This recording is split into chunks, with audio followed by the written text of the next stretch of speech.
right, welcome back, Giga Chat faced gentlemen. Hello. Thank you for returning to us. Game 1, pretty brutal indeed. Yeah. But we are ready to see some Game 2 stuff with some new and improved audio as well. How you doing, boys? How you doing? I'm doing fantastic, Doing man. great. Can you hear me? Yeah, test. You know, sometimes So Rocket League can beautiful. just knock out all communications, but I don't think this. I think this next game will be different, Daz. I feel good. Yeah, I feel good. I feel good. I feel great. Yeah. Now, I do want to tell our audience here, this is what I was trying to talk to you guys about before. These two gentlemen have been grinding for at least 10 hours already today, and they have joined us to support, you know, the vets and the active duty military service members that are playing in this tournament right now. So from us to you, thank you for somehow getting that Rocket League energy. What's going on in the Rocket League scene? You guys are like you're like robots. You still got it after 12 long I'd be asleep days, after 12 used to hours. it. We're used to it. Yeah, you're just used to marathon days. Rocket League lands could be like that sometimes, but we're surrounded by pro players right now. We got everybody currently in our studio playing Rocket League, either scrimming or playing online ranks. So we're just kind of surrounded by it all day, Daz. I mean, this is just what we do. Yeah, it's just, you know, just another day, and you know, it's just for the love of the game. The biggest thing is the love of the game, right? I can't believe Axis Lax is sitting here saying, you know, the Giga Cat face when the man looks like he was carved out of stone. You know, what did Leonardo DiCaprio say when he carved Adam out of the stone? He was like, I didn't carve Adam. I just chiseled around him or something like that. He came to me. You know what I'm saying? When you first said that, I thought you were talking about Leonardo DiCaprio. Oh no, yeah. Then I was talking about Da Vinci, but I want to see if we can catch that. I'm like, did he do that in a movie? We're making magic here. I was like, I don't remember Inception like that. No, that career did not go that crazy, I'll be honest with you. But Blue Team already starting off better than the last game, a 1-0 lead. Still a lot of time. And, you know, when you're not down 2-0 with 30 seconds killed in the first game, it can be a lot easier to kind of bounce back into things. However, got to play great defense. They kick it out carefully, precariously picked up back to the midfield and the foot racing out the corner. We'll see who gets there first. Making sure no double commits happen, or no, you know, the communication is all clean is very important.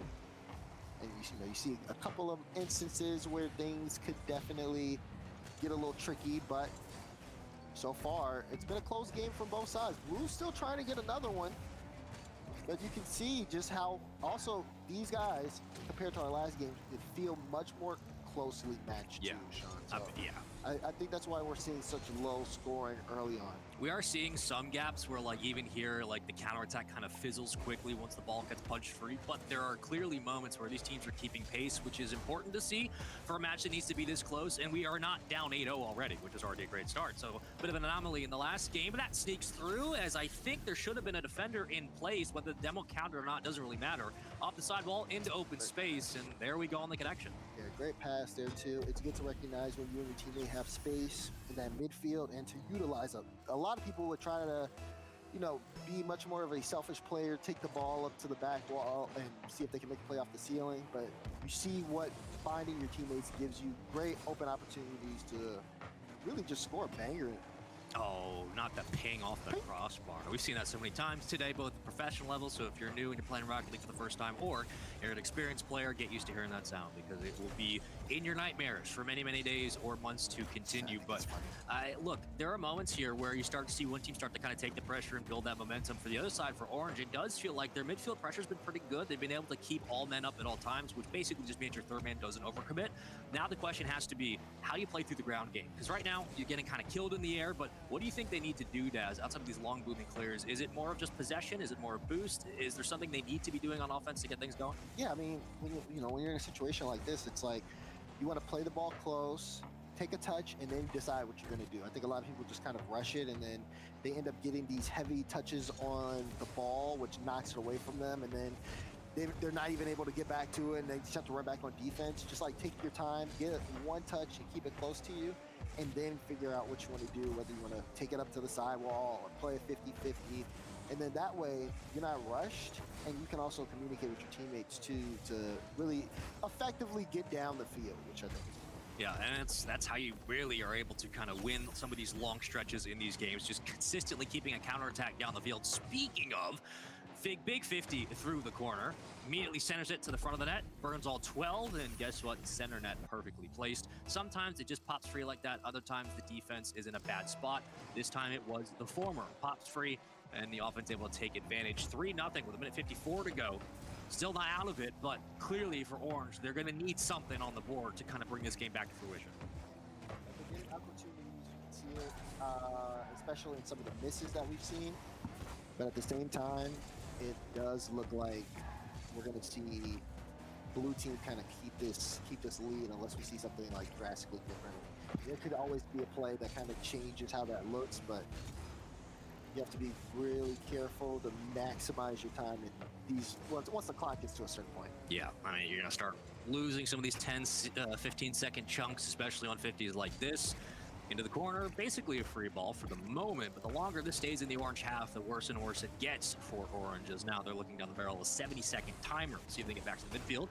For now, they'll still fighting for possession. Picked up and dribbled through the midfield, immediately taken away. It's a shot that's registered, but one save in the minute remaining. Here we go.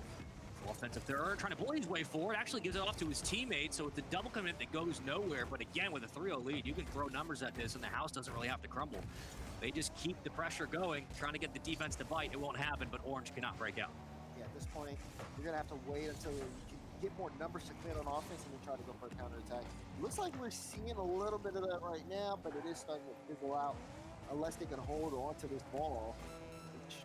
They try to, but I mean, look at that. That's great usage if you're a defender. If you're able to get a solid first touch into a flip reset, you kill so much time on the clock, and that's exactly what you do. Yeah, you're just basically wasting the game away. It's a different situation than the prior game where it was 14-0, so you don't have to worry about the clock too much, just off the post.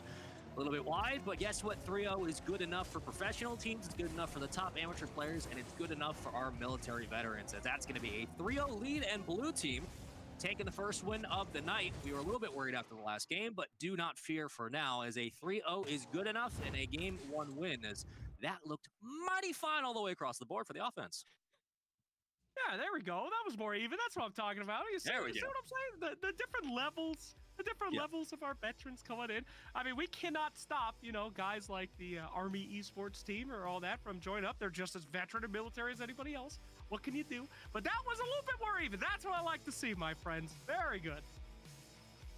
Yeah, this was much more like standard kind of the Rocket League 3v3 we expected in this tournament. 44 is a different situation when we initially thought it might be a 44 tournament. That's chaos. That's way more chaos than even like top ranked threes, but this was much more even killed.